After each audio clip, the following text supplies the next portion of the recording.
Good evening, good afternoon, ladies and gentlemen. Welcome back to another episode of High Top Sports. I am your host for the evening show, Pete Walker, and happy Monday to you. Happy Monday Night Football. Aaron Rodgers, I know this is a college show, but Aaron Rodgers' fourth play of the game is down.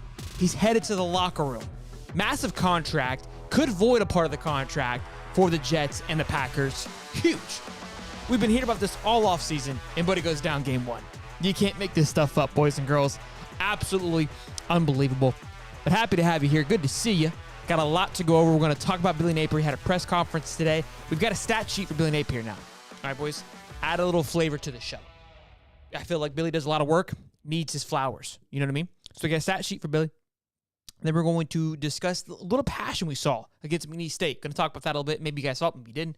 We're going to go over that. Then kind of talk about a guy who showed out during that game on Saturday that struggled mightily on that game one. So a lot to go over here. And then I've got a Tennessee joke for you guys that we're going to wrap it up with. Okay? It's going to be good stuff. It's going to be an absolute banger. So you don't want to miss it. Make sure you guys like, subscribe. The family is rolling. We're on the way to 17,000 subs, boys and girls. I know. Can't believe those words just came out of my mouth. But super chat. $2 from Jonah says, rest in peace, Jets pain. I mean, dude, you can't make this stuff up, bro. You really can't. Got it on the big screen right now. It's unbelievable. Michael Maple says, let's go smash that like button. Absolutely, boys and girls. Smash it, lick it, do what you got to do. Let's get it. Let's go. Let's ride. Billy Napier, stat sheet for you boys. Ready for this?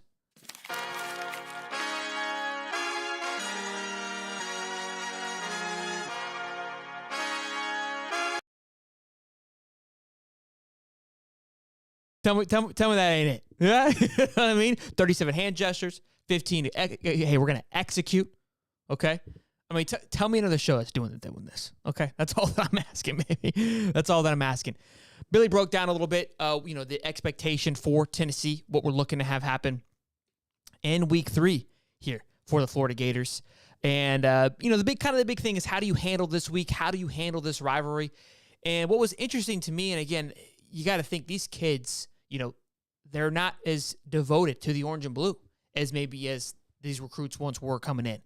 And that's something we've talked about time and time again. And they go, how do you rev these guys up? How do you let them know about this rivalry? And it's crazy, right, to me to think that. But again, Graham Mertz, somebody who played at Wisconsin, his most 90% of his career, had to come over and learn about the importance of Florida versus Tennessee and how much it really means. And so he talked about that, how they have it in their training camp where it's a part of the history lesson. And Mertz, in his interview, he even spoke about it a little bit. He's like, yeah, look, they have us watch this 30 to 40-minute video kind of summarizing the history, right, of what Florida versus Tennessee is, which I thought just very, very neat. It's unique. I mean, I'm sure other schools do this. That's just kind of the first that I've heard of this, teaching the rivalry, teaching the importance of this. So that's something they talked about. They asked him what it means to him. He grew up in the Tennessee era, right? His family was big Tennessee fans, so he understands the importance of it. And it's, I find it interesting that these guys are asking him about this, but I think they're trying to really gauge of where's this drive going to be? Because when you watch Swamp Kings, right, you just like, I effing hate Georgia. Like, that's kind of just the mood, right? The vibe. Like, we get that. Like, we all have a team that we want to beat every single year. It's for Dave, it's LSU. For others, it's Georgia. For myself, I like to crush FSU. Tennessee's always an exciting one. We haven't lost to Tennessee at home since 2003. We're on a 20-year anniversary. We can't be having that, right? Can't be having any of that. So I think it was a good, to ask them about, the rivalry and to kind of see what's happening and, where they're going. Somebody else they kind of prefaced their question with the stat, but second in the nation of snaps on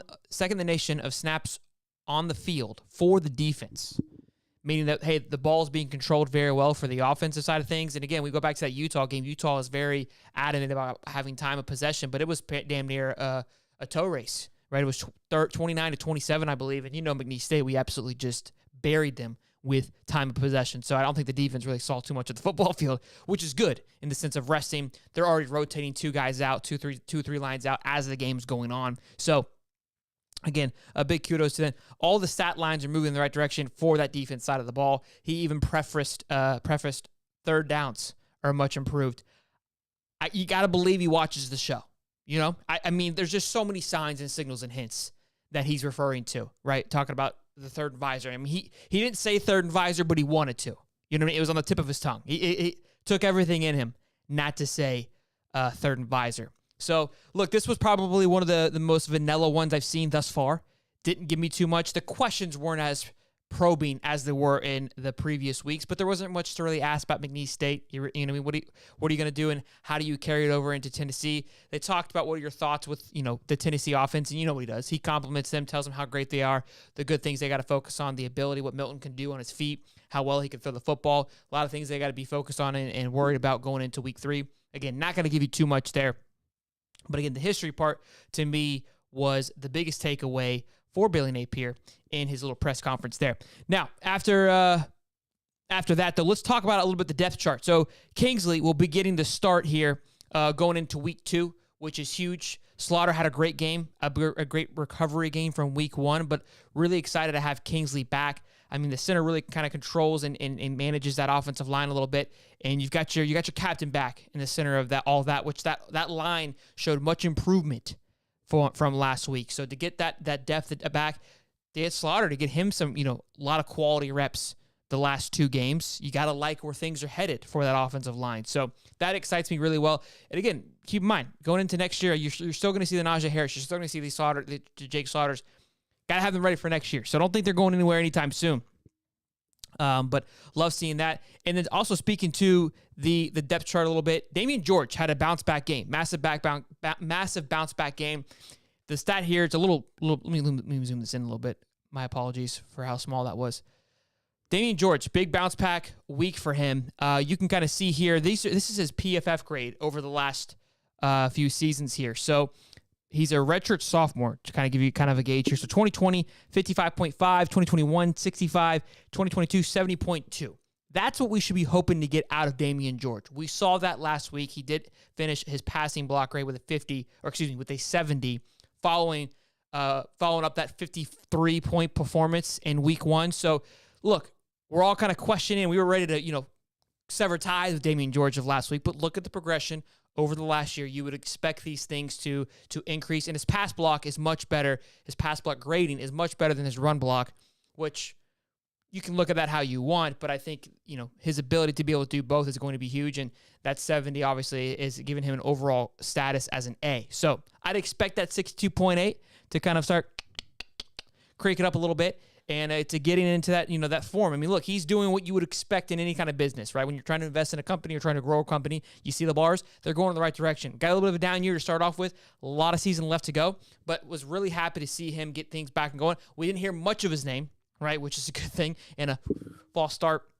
Number 76, Damian George, which we were tired of hearing about a lot last week. Had a couple pull guards where he was leading the way for Trevor Etienne. Didn't have the speed to keep up with him, but good to see, nonetheless, Damian George bounce back and have himself a really good game. Lindell Hudson, another big transfer from FIU, who is a redshirt senior, I believe. He had some starting time as well. Again, another big addition that we forgot about, who got there in June. He got there late, was one of those late transfers who we can hopefully start to see really step up and take a considerable role on that offensive line to really help move the needle for the Florida Gators and that progression on the offensive line. Let me go ahead and say, hey, how you guys doing real quick? Q Lee, this is a must win. We'll get into that in just a minute, big guy. I couldn't agree more with you on that one. Chris said he said what's understood doesn't have to be said. Love that. Nick Myers, what's up, bitches? What's up, big dog? Ooh, Greg Whitlock, back at it again. You must have your notifications turned on when the High Top Sports channel goes live. Good to see you. Greg, just so you know, we're going to have Sports Talk with Jay, Tennessee fan, on Wednesday. So you're going to have your boy in here to rally the troops. So bring all your boys in here. Get all your cousins and sisters and whatever you guys do. And we'll see you guys on Wednesday. John Wilcox, he wants the Swamp to get rowdy. We're going to get rowdy, boys and girls. I'm going to be there Saturday afternoon getting buck absolute nasty. I mean, just the nastiest of nasties. You know what I mean? It's going to be fun. It's going to be fun. Just Dustin Goin here. You said you forgot element, Sheldon. You're right. You're damn right with Billy Napier and his stat line. There's so many things. There's so many things that you could that you could use. There's an element to that, right? You got to just keep stacking things on top of another. You got to execute, what's in front of you. Okay, I love it. Yeah, no, I think that's a great question. There's so many things. We could go all day. We could go all day. But no, here's, again, a big thing that a lot of people question Billy in his ability to get rowdy, to get passionate. There was I think it was what kind of penalty was it? I'm losing my thought here. Not a personal foul, on sportsmanlike conduct penalty on Austin Barber. And Billy kind of, just pulled him in, kind of talked to him really closely. Didn't get too rowdy with it, but look him in the eye and say, hey, man, we can be having that. But at the end of the game, when Battle fumbled the football, Florida was starting to lose lack of urgency. We were up 49-0 at this point. Nobody cared anymore. Billy, however, still cared, as he should. And I love this. This is small, but this is it's big to see as well, too, because here he is frustrated. I don't know if he's drawn up a play or he's just saying he drew an X and said, hey, you're going to stand right here, and Max Brown walked right to it. I mean, what's up? You guys been wanting it, right? There it is right there. Buddy's got down almost on one knee, and X marks the spot, say, hey, you come stand right here. I mean, that isn't letting you know who daddy is. That's like, hey, this is why you're not number one, okay? Lock it the fuck in, all right? Need you to dial it in here. I don't care what the scoreboard says. You're playing for a spot right now. You're telling me what you can do. If you can't be focused when it's 49-0, I'm not going to trust you with everything on the line. You should be coming into this game that it's 0-0. Fourth quarter, I need you to drive on the football field. That needs to be your mindset. I'm assuming that's the conversation that's happening here. I mean, I could be completely wrong. But if I watching Billy over the last year and a half, I feel like I know the guy. Like, we're on a first name basis. I call him Billy Ballsack. I don't know what he calls me, but that's what I call him. And I can only imagine, right, that's kind of, in a sense, what's happening. But again, I love this. This when everybody else is down, that's when you want the coach to be dialed in. You know what I mean? So I love that. I love seeing it. Real quick, though, nobody's talking about this. Check number 85. I think he plays on the offense. He does play on the offensive line. Clearly, he's on the football field. I'm an idiot. He needs to switch his position. His last name is Isaacs. His last name is Isaacs. But I don't know. You need to figure it out and get your ass on the defensive line. Could you imagine the brand deal for this kid? He starts pancaking guys out, laying cats out, coming off the edge. I mean, you are built to be an edge rusher. Your last name is Isaacs. You're like the iPhone of linemen. You know what I mean? You're missing out on a great opportunity. Is all that I'm saying. I would ask for a change, Isaacs. I would ask for a change. But what do I know? What do I know? Just a podcaster. I don't know. Thunderclap says the swamp is going to be deafening Saturday night. I will have no voice left. I plan not to. I hope that I scream my bloody guts off. Just so you guys, if you're not aware, 100 line and Shelton rush the field. I thought about today. I kind of had a little bit of a moment. I'm like, if the Florida pops off, I'm willing to get arrested for this. You know what I mean? Like, just rush the field, tackle Armstrong. I mean, we'll sleep on it. Now I can't, because now I've premeditated. It's now be considered an actual, like, criminal crime. It's not just like a moment. Like, I can actually be charged now because we talked about it. Yeah, I can't do that anymore. Damn it. I should have said that out loud. But I will be there. Right now, we have 2 spots that are up for grabs that we're going to be doing our tailgate out of the back of my tailgate. We're going to have a tailgate pregame show. It's going to be incredible. It's going to be the best tailgate show ever. I mean, it's going to be top of the line. I'm beyond excited for what. If it comes out anything how it looks in my head, and sometimes what's inside my head and what comes out onto the paper, it's pretty cool, but sometimes it's complete shit, so no promises. Plan on doing that, then we'll be at the game getting buck nasty. But I heard a great joke today. Heard a great joke. Greg Whitlock, he may be able to confirm or deny, but it said, why did the Vols choose orange as their color? I don't know if you know this or not, but on Saturday, right, they get to wear orange. On Sunday, they get to wear orange, right? They wear orange because they're hunting. It's Tennessee, of course. And then on Monday, they also wear orange when they go to work. So it kind of just, you know what I mean? It simplifies their shopping for them. I thought that was great. I mean, I love that they're thinking ahead. Very efficient, I guess I should say, for the Tennessee Vols.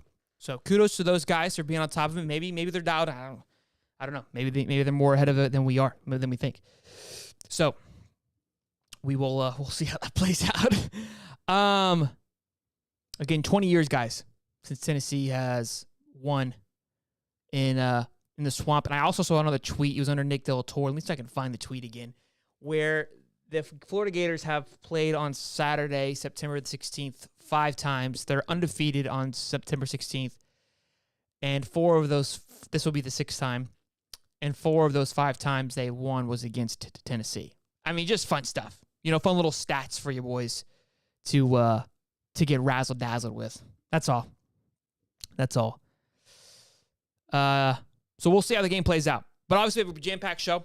We'll be tailgating Saturday, boys. Like I said, I'm either going to be right next to the Gator Walk, those white tents, that little field right there. That's option A. Option B, we're going to be in the O'Connell Center parking lot, like 258 or 285. I'm dyslexic. I don't know. So we will see. But Wednesday, we're going to have a Tennessee content creator on the show. Should be a good one to have him on. He's used a lot of our content. Wouldn't be surprised if he just basically recorded this entire show and made a video out of it. But so we'll have him on, have him a little, talk his. He said he'll be respectful. I'm like, I mean, you can come on and do whatever you need to do. You know what I mean? I'm not too worried about a thing. But we will see. Good show, though, boys. I appreciate you guys. I know it's Monday Night Football. I realize when I scheduled this, it's right in the middle of it. Not that everybody cares about Monday Night Football, but it's Monday Night Football. And Rodgers. Now that Rodgers is down, the excitement has dwindled drastically. But we'll see. Running into the ground with DJ Lagway in a top 3 class. Who said we're running into the ground? Oh, your program is running into the ground. Dude, these trolls sometimes, man, they're almost a stretch. Like they're reaching. You know what I mean? It's just like Tennessee literally hasn't done anything. I don't know what ground or what leg they're standing on, but we'll see.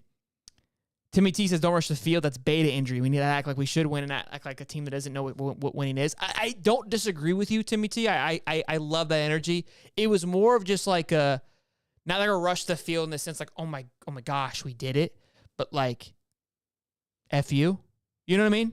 But I agree. I'm not a big, I don't believe in that. But I best believe I will be talking my shit while we're there.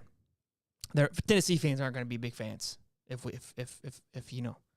things don't go their way, and I'm there. That is for certain. That is for certain. I'm going to try to record, do some things while we're there. So should be fun. But happy to have all of you here, guys. Thank you for stopping by. Love you guys as always. Good to see you. Happy Monday. Wrong click. Dropped a new video about the decommit that happened earlier today, and Michael Bora, 3-star defensive lineman. So go check that video out if you haven't checked it out yet. Don't worry, though. Got some guys coming in. Check the video out if you haven't seen it yet. It's an absolute banger. In prison they wear orange. That's the point. Not so Dexter. That was the joke. Glad you're picking it up. Glad you're picking it up. Glad you're picking it up and putting it down. I'll see you boys. Go Gators. Finally make a move. I think of you and all the shit you don't do. Well, I'ma make hella sure that I don't become you. I have no regrets. Yeah, I'm tired of my chest. I'll never forget.